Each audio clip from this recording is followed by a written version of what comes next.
Good morning बाबू। Class 10 ध्यान दो।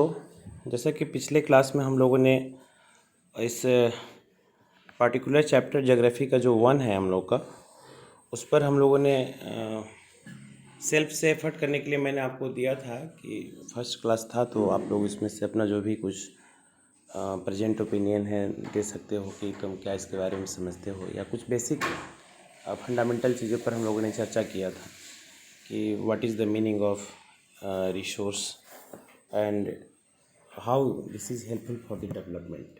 ये देश के संसाधन में मतलब संसाधन क्या होते हैं हमारे, और सबसे पहला चीज़ कि ये विकास में हमारे लिए कैसे उपयोगी है। तो कल मैंने इसकी थोड़ा सा ब्रीफिंग किया था कि कैसे अर्ली ह्यूमन बीइंग, जो अर्ली मानव जो था हमारा आदि मानव, उसके पास में तकनीकी ज्ञान, इवन स्किल और नॉलेज नहीं था, तो वो स्टोन को भी यूटिलाइज नहीं कर पाते थे। तो आयरन तो दूर की बात है, आयरन के एग्जांपल के साथ मैंने उसको बताने का प्रयास किया था। तो संसाधन का संदर्भ, जैसे कि इसमें एक बहुत बेसिक डिफिनीसन हमारा आता है कि व्हाट इज़ कॉल्ड रिसोर्सेज। संसाधन मतलब क्या होता है, what is this, what is the meaning of term resources. तो ये रिसोर्सेज जो होता है हमारा सोर्स शब्द से बना है। सोर्स को ना उसमें रीयूटिलाइज एंड रीयूजिंग संदर्भ जो हमारा होता है, तो ये हमें रिसोर्स बनाता है। यानी कि स्रोत हमारा संसाधन तब बनता है जब हम उसको यूज़ करना सीख लेते हैं, है ना। तो इसके लिए आपके पास में तकनीकी ज्ञान का होना बहुत ज़रूरी है। इसके लिए आपके पास में कुछ संस्थागत नॉलेज होनी चाहिए, संस्थागत विकास होना हमारा ज़रूरी है। तब you are in a position to utilize any types of tools, any types of medias. तो एग्जाम्पल के तौर पर दे रहा है कि can you identify and the name of the various items used in making the life comfortable in our village and towns, list items and name the materials used in their making. हो रहा है क्या आप ऐसा कुछ वस्तुओं का नाम बता सकते हो जिससे गांव और शहरों में अपने जीवन को आराम पहुंचने में मदद करती हो, और ऐसी वस्तुओं का सूची एक तैयार कीजिए कि इसको बनाने में किन पार्टिकुलर चीज़ों का हमारा यूज़ किया गया है। और हमको लगता है कि जो भी बच्चे पढ़ाई कर रहे हैं घर में बैठ करके, है ना, अपने आसपास कहीं भी नज़र दौड़ाएंगे तो कोई भी ऐसा चीज़ है जो घर में रखा हुआ वेस्ट नहीं है। अगर वेस्ट रहेगा तो आप उसको गार्बेज समझ करके बाहर फेंक देंगे। चाहे जब मैं क्लास में बैठा मतलब इस तरीके की चीज़ों को डिलीवर कर रहा हूँ, तो सब अपने घर के अपने टूल्स को देख सकते हो, जिसमें पानी रखने के लिए अगर मान लो कि तुम्हारा थर्मल जो तुम्हारा जार हो, गैस चूल्हा हो, और इवन बिल्डिंग जिसमें बैठ करके आप पढ़ रहे हैं, जहाँ से मैं पढ़ा रहा हूँ, यूटेंसिल्स घर में जो बर्तनें होती है, गैस का सिलेंडर हो, बाल्टी हो, लोटा हो, मग हो, जग हो, टेबल हो, कुर्सी हो, बेसिन हो, चौकी हो, कंप्यूटर हो, अलमीरा हो, पंखे हो, ट्यूबलाइट हो, ये कॉटन टांगने के लिए हैंगर हो, पेटी बॉक्स हो, टीवी हो, मोबाइल हो, कंप्यूटर हो, बैग हो, झोला हो, एवरीथिंग। आपके घर में कोई भी चीज़ ऐसा नहीं है कि जो फालतू का रखा हो। इवन ब्रश करते हो, है ना, तेल लगाते हो, साबुन यूज़ करते हो, सारी की सारी चीज़ें तुम्हारी उपयोगी है। किवाड़ है ना, खिड़कियां है, बहुत सारी बातें इसमें। मैंने इसका कहना नहीं है, एक लिस्ट बनाओगे तो बहुत सारा लिस्ट, और कैसे मैन्युफैक्चर होगा, हर एक का मैन्युफैक्चरिंग भी हमारा एक अलग अलग होता है। तो इसमें काफ़ी अच्छा से डिफाइन किया है। थोड़ा सा 10th स्टैंडर्ड के लिहाज से इसको अगर हम देखें, जैसे कि रिसोर्स को अगर हम लोग कहते थे कि anything can satisfy our need is called resources, तो यहाँ पर दे रहा है कि everything available in our environment. तो ये हमारा सोर्स होगा, हमारे पर्यावरण आसपास के क्षेत्रों में आवश्यकताओं की पूर्ति करने के लिए सभी चीज़ें मौजूद हैं। तो जो सभी चीज़ें मौजूद है, तो इसका मतलब नहीं हुआ कि मौजूदगी ही रिसोर्स बना देगा। रिसोर्स ये तब बनेगा जब उसको यूटिलाइज करने की स्थिति में तुम रहोगे। जैसे एग्जांपल के तौर पर मैं बार बार जो आयरन का हेल्प ले रहा हूँ, आयरन आप सोचो कि 21वीं सदी की मतलब एक विकास की एक बहुत बड़ी फैक्टर मानी जाएगी। लेकिन अब जब सोचो कि आदि मानव की जो कल्पना हम लोग करते हैं नियर अबाउट 3000 BC पीछे, और 2000 समथिंग चल रहा अभी। अब सोचो कि 5000 सालों तक अगर इंसान ने आयरन का दोहन किया है, आयरन को यूज़ नहीं किया है, उसमें और भी टेक्नोलॉजिकल डेवलपमेंट करके उसको स्टेनलेस स्टील बनाया, कुछ मिक्स करके, ये सब केमिकल वगैरह की प्रॉपर्टी है, केमिस्ट्री में तुम लोगों को पढ़ने को मिलेगा। पित्तल बनाया, कांसा बनाया, इवन अब तो फाइबर का एज आ गया है, फाइबर पर सब चीज़ें चल रही है। लोहा से उठा व्यक्ति है ना, पित्तल कांसा से आगे की तरफ बढ़ा, तांबे की तरफ आगे बढ़ा, फिर आधुनिक दौर में हम स्टेनलेस स्टील की तरफ बढ़े। अब उससे भी कहीं ज़्यादा फाइबर डिश वगैरह का चलन तुम्हारे घरों में तुमको देखने को मिलता है। तो आज आयरन का इतना ज़्यादा कंजम्पशन होने के बावजूद भी आयरन अवेलेबल है। तो जो सोचो कि वो अर्ली ह्यूमन जिनके पास में स्रोत का कमी नहीं था, कोल अगर आज लगातार यूज़ करने के बावजूद भी कोल तुमको मिल रहा है, पेट्रोलियम मिल रहा है, लेकिन तुम सोचो कि उस दौर के व्यक्ति जो स्टोन को ही यूटिलाइज करने की स्थिति में नहीं थे। प्लियोलिथिक, मेसोलिथिक और जो नियोलिथिक एरा हमारा स्टोन का हुआ करता था। तो अवेलेबल होने से हम इसको रिसोर्स नहीं कर सकते हैं। अवेलेबल चीज़ों का आप कैसे यूटिलाइज़ करते हो इस बात पर डिपेंड करता है, तब वो तुम्हारे लिए रिसोर्स होगा। जैसे मान लो कि एज अ ह्यूमन रिसोर्स, जैसे कि इसकी क्लासिफिकेशन 3-4 टाइप में जो तुम्हारी होती है कि रिसोर्स के बेसिकली 2 टाइप हमारे होते हैं। एक नेचुरल रिसोर्स होता है, दूसरा हमारा ह्यूमन रिसोर्स होता है। तो ह्यूमन खुद में भी एक रिसोर्स है, जहाँ क्वालिटी एंड क्वांटिटी बातें करेंगे। और हम ह्यूमन ही तो बैठ करके बिल्डिंग कंस्ट्रक्ट कर रहे हैं, रोड बना रहे हैं, बिल्डिंग्स वगैरह कंस्ट्रक्ट कर रहे हैं। तो इसमें स्ट्रक्चर एंड इंस्टीट्यूशन है। तो इसको थोड़ा सा और नज़दीक से आप समझिए। जैसे मान लो कि मैं एक स्कूल के शिक्षक होने के नाते आपके जो SST का सिलेबस है उसको मैं डिलीवर करने का प्रयास कर रहा हूँ। तो as a human resource, as a teacher, हमें स्किलफुल होना होगा, हमें नॉलेज हमारे पास में होना चाहिए, और हमें चीज़ों को डिलीवर ऐसे करने की एक्टिंग हमें आनी चाहिए जिससे बच्चे आसानी से समझ जाए। देन मैं रिसोर्स बनूंगा तुम्हारे लिए। और ये बहुत हद तक डिपेंड करता है कि आप मेरा यूज़ कैसे करते हो, मतलब इसकी उपयोगिता कैसे, सदुपयोगिता, जिसको यूटिलिटी हम लोग कहते हैं। अब मान के चलो कि अगर मैं इस लेक्चर को बनाया, डिलीवर किया तुम्हारे लिए, तो इसमें जो बच्चे इंटरेस्टेड होंगे ना, ध्यान दीजिएगा, जो इसमें बच्चे इंटरेस्टेड होंगे, जो इसमें रुचि रखेंगे, उन्हीं के लिए मैं संसाधन हूँ। उनके लिए संसाधन नहीं हूँ कि जो कहीं उनके लिए मैं सरदर्द की तरह पेश आ रहा हूँगा। लग रहा होगा कि 30-35 मिनट का तो कभी हम सुन लेंगे, ऐसा क्या है। तो वो डिपेंड करता है कि आपकी मन स्थिति कैसी है और आप कितना उसको यूटिलाइज करने की स्थिति में हो। उसके लिए आपका एबल होना बहुत ज़रूरी है।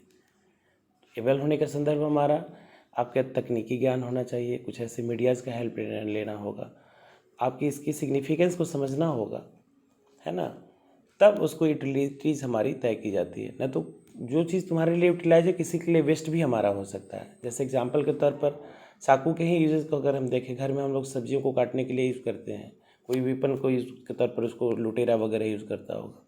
तो ये इसका संदर्भ हमारा बदल जाता है ना। यूटिलिटीज़ ही हमें, और उसके लिए सबसे पहला है कि कल्चरली भी हमारी मान्यताओं का होना बहुत ज़रूरी है। सांस्कृतिक तौर पर इस चीज़ों की मान्यता होनी चाहिए। तो दे रहा है कि can be use to the satisfy our needs and provided it is technologically accessible. ये तकनीकी तौर पर हमारा उपलब्ध होना चाहिए। इकोनॉमिकली फैसिबल, यानी कि आर्थिक रूप से ये संभाव्य और यूजेबल हमारा होना चाहिए, सबकी पहुंच में होनी चाहिए। और इसको सांस्कृतिक रूप से इसको मान्यता मिली हुई होनी चाहिए, तब जा कर के इसको हम लोग रिसोर्स कहेंगे। Then accepted term can be used as a resource. और ये पिरामिड के थ्रू यहाँ पर एक फिगर में दिखाने का प्रयास किया भी है कि कैसे तकनीकी ज्ञान सेंटर में तो ह्यूमन ही होगा, क्योंकि हमारे ही नॉलेज स्किल के बेस पर टेक्नोलॉजी विकसित होती है।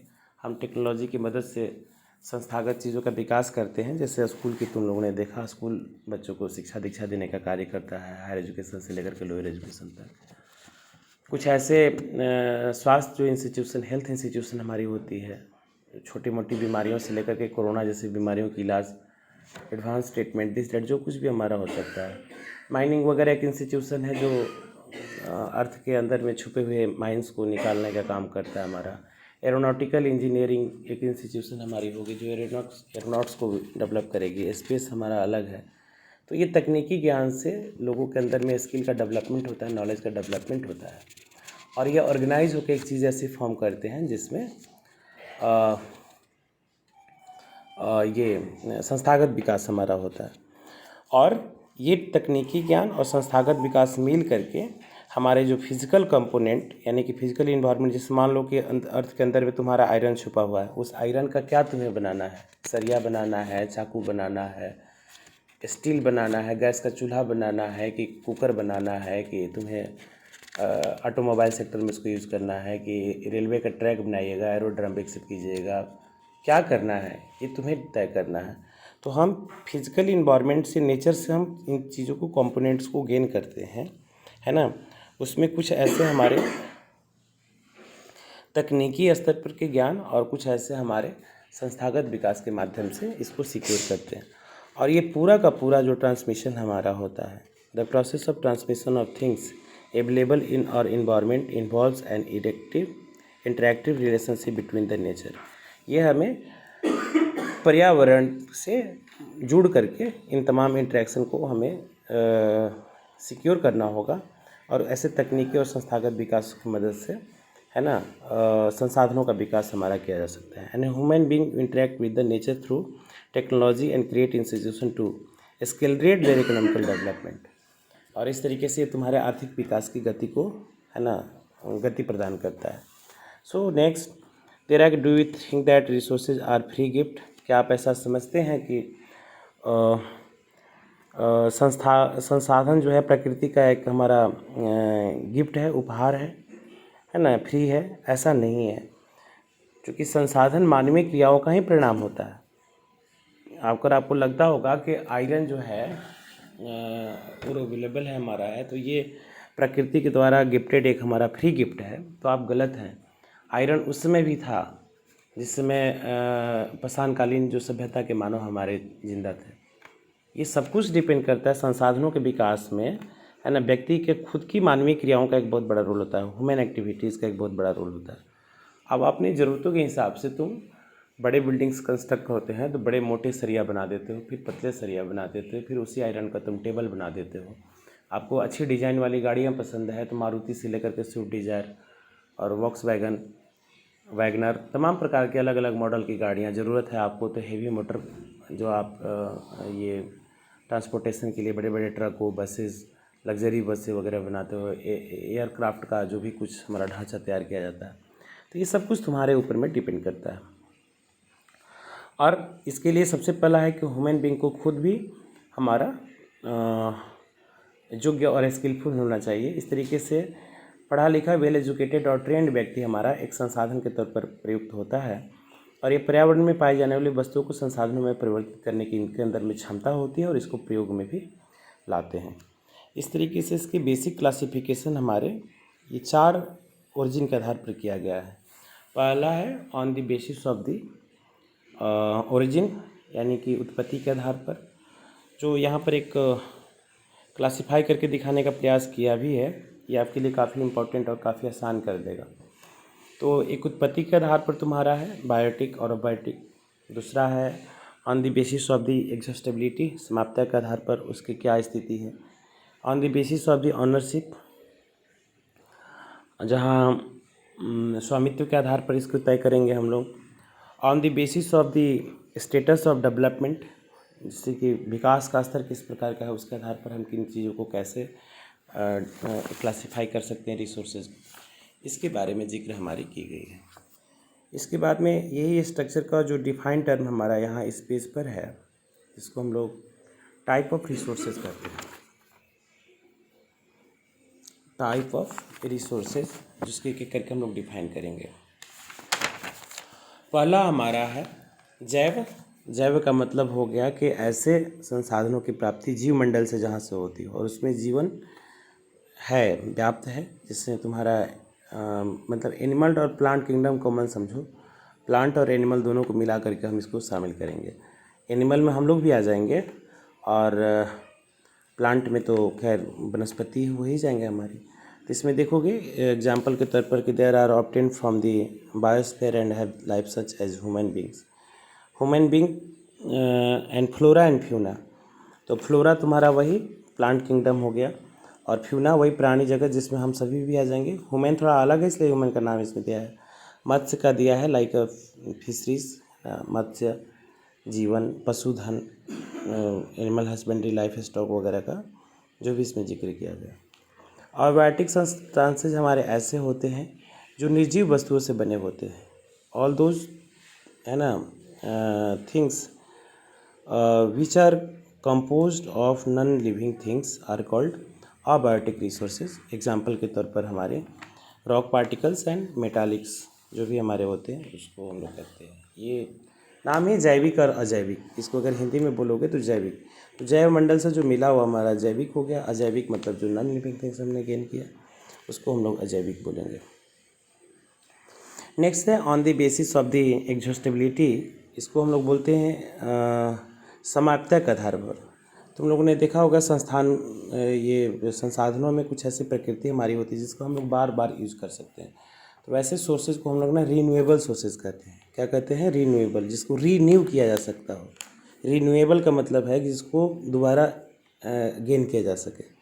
The resources can be renewed और reproduce by physical, chemical and mechanical process are known as a renewable और रिप्लेसेबल, यानी जिसको रिप्लेस किया जा सके sources. As for example solar को तुम देखो, सोलर सनलाइट है ना, डेली की प्रक्रिया है। जब तक जीवन है तब तक मान के चलो को होगा, और बहुत बड़ी खगोलीय घटना हो सकती है, उथल पुथल मच सकता है, तो एक अलग बात होगा। लेकिन सनलाइट, सूर्योदय डेली होना है। इसके बाद में हवाएं कॉमनली चलती ही हैं। इसके बाद में वाटर है, वाटर का भी तुम लोग देख सकते हो अवेलेबिलिटी। अब आज तो हमारे पास 2 या 3% जो पानी है उसी पर काम चलाना पड़ रहा है, लेकिन भविष्य में जिस तरीके से जनसंख्या घनत्व तो बढ़ता चला जा रहा है, उसमें देखोगे कि ड्यू टू कोरोना बहुत सारे लोग मर रहे हैं, तो जनसंख्या घनत्व तो हमारा कम भी हो रहा है। तो कुछ ऐसी प्राकृतिक आपदाएं होती है जो एक अवसर लेकर के आती है। कहते हैं ना कि आपदा अवसर बन के, ठीक है डिजास्टर में सब आदमी त्राही त्राही कर रहा है, लेकिन इस ट्रेजडी में कुछ ऐसे भी लोग मतलब मर रहे हैं, उसको कोई कर भी क्या सकता है। आप बचाने का प्रयास कर सकते हो, हमारी तो जगह खाली ही तो हुआ। तो प्राकृतिक आपदाएं होती है, हालांकि प्राकृतिक है नहीं कोरोना। अगर प्राकृतिक होता तो इतना मतलब लंबे समय तक नहीं खिंचाता। प्रकृति दर्द और दवा दोनों लेकर के साथ आती है, लेकिन ये कुछ थोड़ा सा आर्टिफिशियल मैनमेड टाइप का लग रहा है।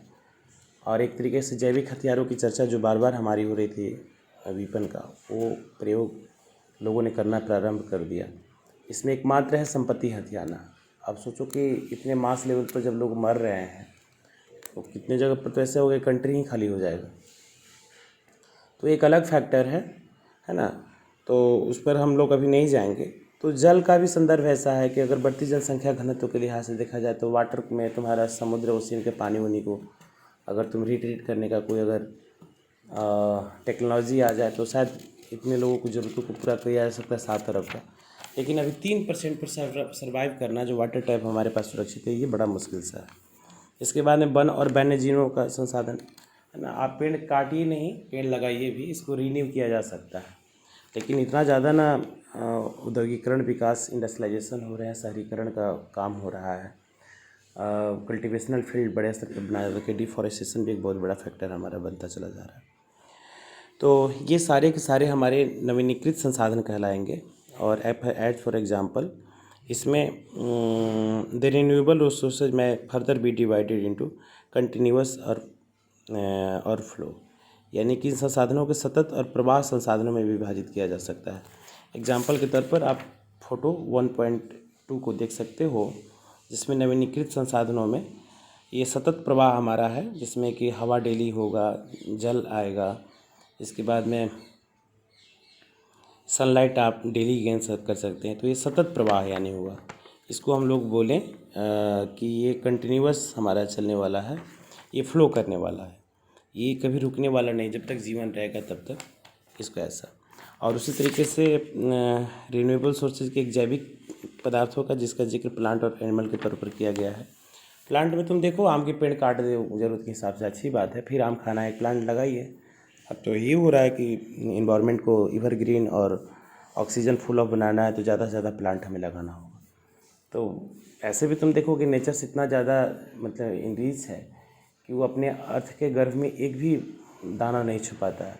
बारिश के दिनों में तुम लोग देखोगे बारिश होता है तो आप इमेजिन नहीं कर सकते ऐसे जगह पर प्लांट उग जाते हैं, या ऐसे जगह जहाँ पर केवल और केवल हरियाली दिखाई देती है। यानी सीड तो तुम्हारी अर्थ के अंदर ही छुपा हुआ है, ये नेचर्स के द्वारा। आपने अमरूद का पेड़ लगाने के लिए वहाँ कुछ नहीं किया, अमरूद खा करके कुछ ऐसे अमरूद जो तो फेंक दिए। वो सीड तुम्हारा पानी मिला, सनलाइट मिला, वो सर्वाइव कर गया, फिर से कहाँ अमरूद का पेड़ आ गया। या ऐसे समझो ना कि आम पसंदीदा तुम्हारा फ्रूट हो सकता है, आप खाते हो आम, तो गुठली वो क्या करते हो, वेस्ट ही तो समझ के इधर फेंक देते हैं। आप वेस्ट समझ के फेंक दिए, वो अर्थ के संपर्क में आया, जैसे ही बारिश हुई वो गुठली जो सीड तुम्हारा है ना फिर से एक बार आम हो गया। तो उसको कहते हैं ना दुगना लाभ, कि आमों के आम गुठलियों के दाम। आम से ज़्यादा इम्पोर्टेंट तुम्हारा यहाँ गुठली रखता है कि तुम इसको कैसे रीन्यू में कन्वर्ट कर सकते हो। तो नवीनीकृत संसाधनों में कुछ ऐसे हमारे हैं भौतिक जो पर्यावरण जो जैसे प्राकृतिक हमारा हवा, वायु और सनलाइट वगैरह की जो मैंने जिक्र किया। और दूसरी तरफ जैविक सब्सटेंसेस में ये भी नेचुरल हमारा है, जिसमें हम फ्लोरा एंड फ्यूना की बातें करते हैं, प्लांट और एनिमल किंगडम की बातें करते हैं।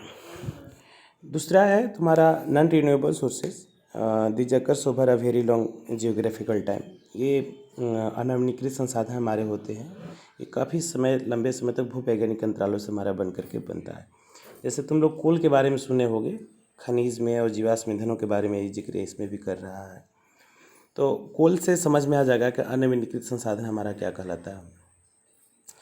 अब ये हुआ क्या कि अर्थक्वेक की घटना होने के बाद में पार्टिकुलर जो वन क्षेत्र हमारा होता है ना अर्थ के अंदर लंबे समय तक दबा रहता है, जो उसमें एनिमल और जो ऐसे फॉसिल्स एनिमल हमारे होते हैं वही पेट्रोलियम उत्पाद बन जाते हैं। और जो तुम्हारा प्लांट होता है हमारा लंबे समय तक उसकी एक डिकेडिंग जिसको हम लोग कहते हैं, हज़ारों वर्षों तक उसके अंदर में दबा पड़ा रहता है, तो आगे चल के तुम्हारा कोल में कन्वर्ट कर जाता है। तो आप जो इस तरीके के जैविक ईंधन जो हमारा पेट्रोलियम है, आप 100 रुपये लीटर मिल जा रहा है, ये बहुत है, महंगा नहीं है। अब आप शौक पूरा करने के लिए अगर आप इसको यूज़ कर रहे हैं तो सोचो कि फिर जो पेट्रोलियम जल रहे हो फिर दोबारा तो गेन नहीं हम लोग कर सकते हैं। या इवन जो कोल है, जो कोल आप निकाल करके यूज़ कर रहे हो, आप ये ध्यान दीजिए कि जिस तरीके से कोल का कंजम्पशन हो रहा है उसके बाद कोल को बनाने के लिए क्या प्रक्रिया हो रही है। ठीक है, आज के लाखों वर्षों पहले अर्थ के अंदर में बहुत कुछ चीज़ें दबी पड़ी हुई है। हो सकता है कि माइनिंग में आप अभी झरिया और झारखंड बोकारो वगैरह पर हम लोग डिपेंडेंट हैं कोल को लेकर के। एक समय ऐसा आएगा कि टेक्नोलॉजिकल डेवलपमेंट के हिसाब से पता चलेगा कि वर्ल्ड के किसी कोने में बहुत ज़्यादा कोल पड़ा हुआ है। ये तो खोजने की बात होगी हमारी, इसमें भी हम इसको विकास के आधार पर इसको डिफाइन करेंगे कि जहाँ पता चल गया है वो तो ज्ञात है ना। जहाँ नहीं है उसको हम अज्ञात पोटेंशियल कहते हैं, संभावी कहते हैं कि यहाँ संभावना है। जैसे सुंदरबन डेल्टा में तुम्हारा पेट्रोलियम उत्पादों की बात की जा रही है, तो हमारे पास टेक्नोलॉजी टूल्स नहीं है, अभी हम उसको यूज़ नहीं कर पा रहे हैं। लेकिन मान के चलो कि खाड़ी कंट्रियों से जो गल्फ़ कंट्री से जो तेल की सप्लाई पूरे वर्ल्ड में हो रही है, अब कम पड़ेगा तो हम अपना यूज़ करेंगे। या ऐसा सुनने में आ रहा है कि राजस्थान वगैरह में भी बालू वाले क्षेत्रों में भी पेट्रोलियम उत्पाद मिलने के चांसेस काफ़ी ज़्यादा हैं। तो ये प्रक्रिया हमारी चल रही है। तो ये यहाँ देखोगे on the basis of the status of development potential resources में इसको शामिल करेंगे कि भविष्य में चांसेस हैं, बट वर्तमान में हमारे पास में कुछ ऐसे टेक्नोलॉजिकल विकास नहीं है जिसके आधार पर हम इसको तय कर सकते हैं। तो आते हैं नॉन रिन्यूएबल का। तो इस चीज़ों को पूरा दोबारा हम लोग है ना हासिल नहीं कर सकते हैं। जैसे कि इसमें कुछ संसाधन पुनः चक्रीय भी हैं, जैसे मेटल को तो तुम कर भी सकते हो, लेकिन जो जैविक ईंधन है हमारे उसको तुम वापस दोबारा गेन नहीं कर सकते हो। और ऐसे जो non renewable sources, non cycling जो सोर्सेज हमारे होते हैं है ना, ये कभी भी हमारे समाप्त हो सकते हैं, ख़त्म हो सकते हैं। इसलिए ऐसे संसाधनों को हम लोग नॉन रिन्यूएबल रिसोर्सेज कहते हैं। नेक्स्ट है on the basis of the ownership. ये स्वामित्व और मालिकाना हक के आधार पर इसका तय किया जाता है। जैसे व्यक्तिगत संसाधन की बात करते हैं जिसको इंडिविजुअल रिसोर्सेज कहते हैं। तो इंडिविजुअल रिसोर्सेज के तौर पर ऐसा है जो निजी स्वामित्व का विषय है, जैसे मान लो कि 1 कट्ठे ज़मीन में तुम अपना मकान बनाए हो तो उसको हम कम्युनिटी हॉल नहीं कह सकते हैं, है ना। आप मान लो कि घूमने फिरने के लिए अगर अपनी पर्सनल बाइक आपने खरीदा या गाड़ियाँ खरीदी है तो उस पर मेरा कोई अधिकार नहीं है। हाँ ठीक है, ज़रूरत पड़ने पर कभी मैं मांगूँ तो मिल जाए तो अलग बात है, लेकिन वो हमारा मालिकाना हक नहीं हो सकता है। वो हमारे मालिकाना हक में जो आता है व्यक्तिगत तौर पर, उसको हम लोग व्यक्तिगत संसाधन कहते हैं। जैसे शहरों में घर बनाना, ऐसे जो लैंड एरिया शामिल करना, इसके बाद में गार्डन हो गया, ग्रेजिंग प्लेसेस हो गए, तालाब कुआं वगैरह, जिसकी अपनी होती है। या शहरों में भी तो वो प्राइवेट और सरकारी स्कूल होती है। प्राइवेट स्कूल तुम्हारा निजी स्वामित्व का विषय हो जाएगा, तो इंडिविजुअल रिसोर्स ऐसे नो डाउट पब्लिकली यूज होता है, पब्लिक उसको यूज़ करती है, तो वो भी एक रिसोर्स है। लेकिन वो मालिकाना हक किसी एक व्यक्ति के हाथों में होता है। हमारा कम्युनिटी वही सरकारी हो गया, जो सामुदायिक तौर पर, या कम्युनिटी हॉल का नाम तुम लोगों ने सुना होगा, या ऐसे कम्युनिटी प्लेसेस जो हमारे गौरक्षी वगैरह, जो जहाँ पर गाय वाय चरती है, हमारी सार्वजनिक पार्क, पिकनिक स्थल, ऐसे जो हमारे शामिल होते हैं। राष्ट्रीय संसाधन, नेचुरल जो नेशनल रिसोर्सेज हमारे होते हैं, ये पूरे देश के लोग इसको यूज कर सकते हैं। राष्ट्रीय स्तर पर इसका होता है, आम जनता इसको अधिकृत कर सकती है। आपने देखा होगा कि सड़कें, नहरें, रेलवे लाइन, ये सब हमारा व्यक्तिगत स्वामित्व वाले खेतों में बनी हुई है, लेकिन सरकार इसका अधिग्रहण का अधिकार रखती है, शहरी प्राधिकार इसका विकसित करता है, और ऐसे जो हमारे होते हैं। और इसमें जो इंटरनेशनल बॉर्डर से जो हमारा रिलेशन है, यानी कि 19.2 किलोमीटर, यानी कि 12 समुद्री मील, नॉटिक मील जो हमारा होता है, यहाँ तक जो ओशियन क्षेत्र हमारा होता है, ये राष्ट्रीय परिसंपत्ति में हमारा शामिल किया जाता है। इसके बाद वाले वो म्यूचुअल होगा, उसके बाद वाले हमारे इंटरनेशनल उसको काउंट किए जाएंगे। और ऐसे रिसोर्सेज जिसका यूज़ हमारा इंटरनेशनल लेवल पर होता है, जो 200 किलोमीटर दूरी के आसपास के क्षेत्र जो होता है, खुले महासागरीय क्षेत्र होते हैं, ये इंटरनेशनल फोरम के लिए कॉमन हमारा खोल दिया जाता है ना।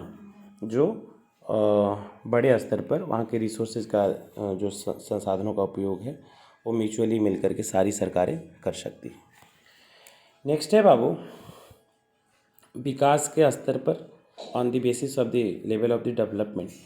इसमें हमने बताया एक तो पोटेंशियल रिसोर्सेज होगा। पोटेंशियल का मतलब जिसकी संभावनाएं हैं, जैसे एग्जाम्पल के तौर पर राजस्थान और गुजरात क्षेत्रों में दे रहा है कि सोलर एनर्जी और windmill energy utilize. For example the western part of India, particularly Rajasthan and Gujarat, have enormous potential for the development of the wind and solar energy. पवन ऊर्जा और सौर ऊर्जा के लिए माकूल क्षेत्र है, और ऐसी संभावनाएं भारत सरकार की तरफ से तय की जा रही है कि संभवतः वहाँ का अगर हम विकास की कुछ रूपरेखा तय करें। या राजस्थान में मैंने बोला पेट्रोलियम के चांसेज हैं, या पिछले दिनों एक न्यूज़ में आया था सुंदरबन डेल्टा पश्चिम बंगाल में कि कैसे वहाँ पर पेट्रोलियम के चांसेस हैं, बट अभी हमारे पास टेक्नोलॉजी और टूल्स नहीं है जिसका हम यूज़ नहीं कर पा रहे हैं। तो सच टाइप्स ऑफ मतलब रिसोर्सेज फॉर द फ्यूचर, है ना, और जिसकी संभावनाएं व्यक्त की जा रही है, that had not be developed properly, अभी विकसित नहीं हुआ है, ऐसे संसाधनों को हम लोग कहते हैं पोटेंशियल रिसोर्सेज। और एक हमारा होता है विकसित संसाधन, जिसको हम लोग डेवलप्ड कहते हैं। तो डेवलप्ड का मतलब ऐसा हो गया कि जिसको जो ज्ञात हो चुका है और जिसको उसकी गुणवत्ता और उपयोगिता हमारे लिए सुनिश्चित हो चुकी है। इसके आधार पर इसके जो हमारे टाइप होते हैं, एक हमारा स्टॉक होता है। स्टॉक हो गया कि पर्यावरण में मौजूद वो सभी चीज़ें जो आवश्यकता की पूर्ति कर सकती है और प्रौद्योगिकी के भाव के पास पहुंच तक हम नहीं जा पा रहे हैं, तो उसको हम लोग स्टॉक कहेंगे। जैसे कि वाटर का एक विकल्प हमारा इसमें H2O के संदर्भ से दिखा रहा है कि हाइड्रोजन और यौगिक इसके यौगिक हैं, और यह ऊर्जा का मुख्य स्रोत भी बन सकता है, परंतु इसके उद्देश्य से इसके प्रयोग करने के लिए मनुष्य के पास में आवश्यक तकनीकी ज्ञान हमारा नहीं है। इससे दो चीज़ों को सॉल्व किया जा सकता है। H2O में तुम देखोगे कि हाइड्रोजन और ऑक्सीजन है, तो यहाँ पर अगर हम ऑक्सीजन की स्थिति को सुधारना चाहते हैं तो यहाँ से ऑक्सीजन अगर वाटर को ये करके हम कर सकते हैं, लेकिन अब तक टेक्नोलॉजिकल ज्ञान न होने के कारण ये संभावनाएं हैं कि भविष्य में ये हमारा काम आ सकता है। तो स्टॉक के तौर पर हमारे पास में रिजर्व है। दूसरा हमारा रिजर्व होता है, यह संसाधन जो होता है तकनीकी ज्ञान की सहायता से प्रयोग में लाया जा सकता है, परंतु इसका उपयोग अभी आरंभ हुआ नहीं है ना। किया जा सकता है, जैसे कि नदियों के पानी से विद्युत पैदा करने की जो एक कैपेसिटी होती है, परंतु इसमें उपयोग वर्तमान में एक लिमिटेड तौर पर किया जा रहा है। ये हाइड्रो इलेक्ट्रिक जो पावर प्लांट डेवलपमेंट जो हमारी होती है, या इस प्रकार की जो जल वन क्षेत्र हमारे होते हैं, जिसको भविष्य के लिए हम लोग रखे हैं संचित कोष के तौर पर कि भविष्य में इसका यूज़ कर सकते हैं, इसको हम लोग रिजर्व कहते हैं, रिजर्व रिसोर्सेज कहेंगे। तो इसमें कुछ एक्टिविटीज़ दिखा रहा है कि आप अपने आसपास के क्षेत्र में जाइए और आप पता कीजिए कि कहाँ पर स्टॉक और कौन से ऐसे रिजर्व कैटेगरी में हमारी आएगी, उसका सूची बनाना होता है। नेक्स्ट फेज़ है तुम्हारा